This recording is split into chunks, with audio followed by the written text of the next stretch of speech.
পেরিয়ে আমরা এই নির্বাচনে অংশগ্রহণ করেছি। আমাদের সকলের আকাঙ্ক্ষা ছিল এই নির্বাচনের মধ্য দিয়ে বাংলাদেশ গণতন্ত্রের পথে অগ্রসর হবে, বাংলাদেশের রাষ্ট্র সংস্কারের কাজ সম্পন্ন হবে, ফ্যাসিবাদের বিচার নিশ্চিত হবে, বাংলাদেশ আধিপত্যবাদ মুক্ত পাবে এবং দুর্নীতিমুক্ত সুশাসন নিশ্চিত করে আমরা একটি সমৃদ্ধ গণতান্ত্রিক এবং অন্তর্ভুক্তি বাংলাদেশ বিনির্মাণের পথে এগিয়ে যাব।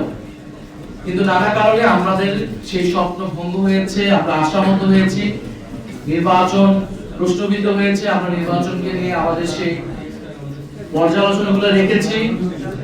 নির্বাচন প্রক্রিয়া, নির্বাচনের ভোট গ্রহণ সুষ্ঠু হলেও নির্বাচনের ফলাফলে কারচুপি হয়েছে এবং সেগুলো সত্ত্বেও আমরা গণতন্ত্রের স্বার্থে, আমরা দেশের স্থিতিশীলতার স্বার্থে আমরা এই নির্বাচনের ফলাফল বলা চলে মেনে নিয়ে আমরা সামনের দিকে এগোতে দিয়েছি। আমরা বাংলাদেশের জাতীয় সংসদকে এবং সংস্কার পরিষদকে, সংবিধান সংস্কার পরিষদকে কার্যকর করতে আমরা শপথ গ্রহণ করেছি।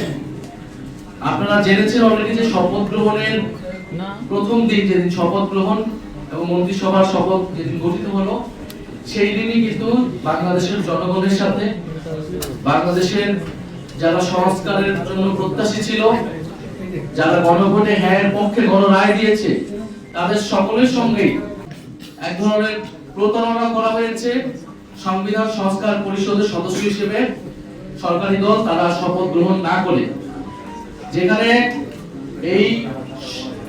এই নির্বাচনের সাথে গণভোট একটি অঙ্গাঙ্গী বিষয় ছিল এবং গণভোট হয়েছে জুলাই সনদ বাস্তবায়ন আদেশ অনুসারে, যে আদেশে খুব স্পষ্টভাবে বলা হয়েছে যে শপথ গ্রহণ সংসদ সদস্য এবং সংবিধান সংস্কার পরিষদ সদস্য হিসেবে একই দিনে শপথ অনুষ্ঠিত হবে এবং একই ব্যক্তি শপথ পড়াবেন এবং যারা সংসদ সদস্য হিসেবে নির্বাচিত হবে তাদের সমন্বয়ে সংবিধান সংস্কার পরিষদ নামে একটি পরিষদ গঠিত হবে, যারা মূলত এই জুলাই সনদ এবং গণভোটে যে সংস্কার প্রস্তাবনাগুলো ছিল সেগুলো বাস্তবায়ন করবে, সেগুলো সংবিধানের সমন্বয় করবে।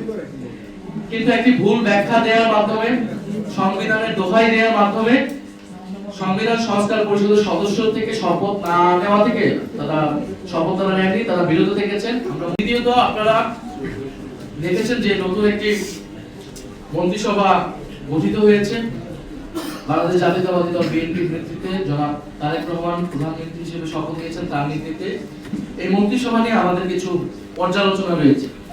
কারণ স্বাভাবিকভাবে আমরা আশা করেছিলাম যে এই মন্ত্রিসভা বা যেই জিতুক না কেন এই নির্বাচনের মাধ্যমে তারা পরবর্তী যে সরকার নেতৃত্ব দেবে, মন্ত্রিসভা গঠিত হবে, তা নতুন বাংলাদেশের যে আকাঙ্ক্ষা, সংস্কারের যে আকাঙ্ক্ষা, পরিবর্তনের আকাঙ্ক্ষার সাথে সামঞ্জস্যপূর্ণ হবে। কিন্তু এই মন্ত্রিসভা দেখে আমাদের কাছে কোনোভাবে মনে হয়নি এটি পরিবর্তনের যে আকাঙ্ক্ষা, সেই আকাঙ্ক্ষার সাথে সামঞ্জস্যপূর্ণ, বরং এটি আসলে পুরনো বন্দোবস্তের যে ধারাবাহিকতা আমরা সেটি দেখতে পাচ্ছি এই মন্ত্রিসভা গঠনের মধ্য দিয়ে। এই কারণগুলো আমরা বলছি। প্রথমত, এই মন্ত্রিসভায় আঞ্চলিক ভারসাম্য রক্ষা করা হয়নি। আপনারা জানবেন যে 25টি জেলা, সেখানে কোনো মন্ত্রী বা প্রতিমন্ত্রী করা হয়নি, অর্থাৎ এখানে একটা আঞ্চলিক বৈষম্য রয়েছে স্পষ্টভাবে। এই মন্ত্রিসভা অন্তর্ভুক্তিমূলক হয়নি এবং প্রতিনিধিত্বশীল হয়নি। সেখানে নারীর অংশগ্রহণ বলেন, ভিন্ন ধর্মাবলম্বী বা ভিন্ন জাতিগোষ্ঠীর অংশগ্রহণ বলেন, সেটা যথেষ্ট পরিমাণ হয়নি। প্রতিনিধি জনগণের সার্বিকভাবে জেলা বলেন, ধর্ম, বর্ণ সব মিলে এটা প্রতিনিধিত্বমূলক বা অন্তর্ভুক্তিমূলক মন্ত্রিসভা হয়নি বলে আমরা মনে করছি। এই মন্ত্রিসভার গড় বয়স প্রায় 60। মন্ত্রিসভায় কিছু তরুণদেরকে সুযোগ দেওয়া হলেও কিন্তু মন্ত্রিসভার গড় বয়স যদি দেখেন সেটা কিন্তু 60, অর্থাৎ আমরা যে তারুণ্য নির্ভর বাংলাদেশের কথা ভেবেছি, তারুণ্য নির্ভর বাংলাদেশের কথা বলেছি, জুলাইয়ে যে তারুণ্য শক্তি বাংলাদেশের পথ দেখিয়েছে, আমরা তার প্রতিফলন এই মন্ত্রিসভায় দেখতে পাইনি। সবচেয়ে অ্যালার্মিং যে বিষয়টা, এই মন্ত্রিসভার প্রায় 62% মন্ত্রী বা প্রতিমন্ত্রীগণ তারা ব্যবসায়ী, অর্থাৎ অর্ধেকেরও বেশি হচ্ছে ব্যবসায়ী। ব্যবসায়ী হওয়াটা অপরাধ নয়, কিন্তু এটা যেটা বললাম যে প্রতিনিধিত্বমূলক হওয়া উচিত, রাজনীতিবিদ এবং বিভিন্ন শ্রেণী পেশার মানুষ থাকা উচিত। কিন্তু যখন আপনি 62% অর্ধেকেরও বেশি ব্যবসায়ীদেরকে মন্ত্রিত্বে দিবেন মন্ত্রী প্রতিনিধি হিসেবে, তারা ব্যবসায়ীদের স্বার্থ রক্ষা করবে, জনগণের স্বার্থ রক্ষা করবে না। এবং এই ব্যবসায়ীদের মধ্যে উল্লেখযোগ্য সংখ্যক আছে যাদের ঋণ খেলাপের অভিযোগ রয়েছে, যেটা আমরা যখন নমিনেশন দেওয়া হয়েছিল তখন কিন্তু আমরা এই অভিযোগগুলো করেছিলাম। বিএনপির নমিনেশন দেওয়ার ক্ষেত্রে যেমন আমরা কোনো নতুনত্ব পাইনি, এই মন্ত্রিসভা গঠনেও আমরা কিন্তু কোনো নতুনত্ব পাইনি।